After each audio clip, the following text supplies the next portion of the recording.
It goes without saying that posing is an important part of photography. Whether you shoot portraiture or weddings or fashion, it's one of the many elements that we photographers must master to help our subjects look their best.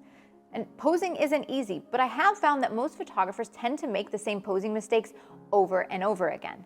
So today, I'd like to share these 3 issues that I find most often ruin an otherwise great pose. Then what you can do is identify these, fix them, and then save your pose, save your entire shoot. Now, by the way, before I dive in, I wanted to let you know that I've got a free guide linked below with the same topic. It's common posing issues and how to fix them. Plus, I've created a wide range of resources for photographers all about posing. You can check out my best-selling book, The Photographer's Guide to Posing, if you want something really, really thorough, or you can visit learnwithlindsay.com to check out my posing guides and video courses. Okay, so now what we're gonna do is we're gonna dive into those big bad posing culprits. Distracting hands. If everything else in a pose is just right, but the hands are wrong, the pose is ruined.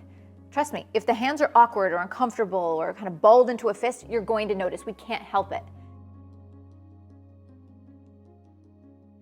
That doesn't mean, of course, that I'm trying to get you to not use hands in your shots, but instead what I want you to do is give them a second look just before you take the image. What I do is I make sure the entire rest of the body and the pose is right.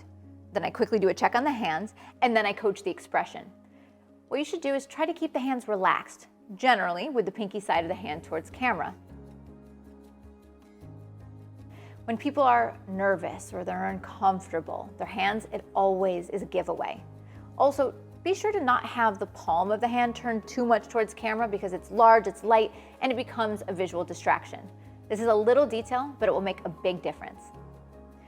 Foreshortening occurs when anything comes directly to or away from camera, and this could be elbows, knees, the entire body. So why is foreshortening bad? Now, the way perspective work and our cameras work, what it does is it makes these features look shortened, hence foreshortening, or even cut off. So imagine the pose with a classic arm out, elbow up. It looks like she's missing the entire rest of her arm. It looks cut off. Or what about a subject sitting? If they're sitting with their knees towards camera, they look square. Their thighs seem to disappear to the camera's view. Instead, elongating is usually much more flattering. So find ways to adjust the pose to elongate. Avoid foreshortening. Always think, okay, is anything coming towards or away from camera? How does it look? Should I fix it? Bad posture. Good posture in a photo is a balance. Now, obviously you don't want your subject to slouch. Slouching is unflattering in a whole host of ways. It shortens the neck, it hunches the shoulders, it creates rolls and folds in the midsection. Plus, it makes someone look less confident, maybe even uncomfortable. That being said, you also don't want them to look too uptight or too rigid. Try to direct posture that blends confidence and comfort. Typically what I do is I tell the subject to pull up through the top of their head, elongate, and now relax their shoulders. Another approach is to invite the subject to find a comfortable pose, and then you make tweaks to their posture to improve it for the camera. Because of course, some people have more posture issues than others, so it's something you're going to have to keep in mind. Analyze each person, help them look their best. Okay, so there we have it. 3 things that I find commonly ruin a pose. Distracting hands, foreshortening, and bad posture. My recommendation is that you go back through a recent shoot.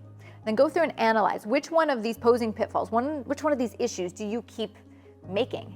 Then what you do is next shoot, spend extra time thinking about that element, thinking about that problem, and eventually it's just going to become second nature.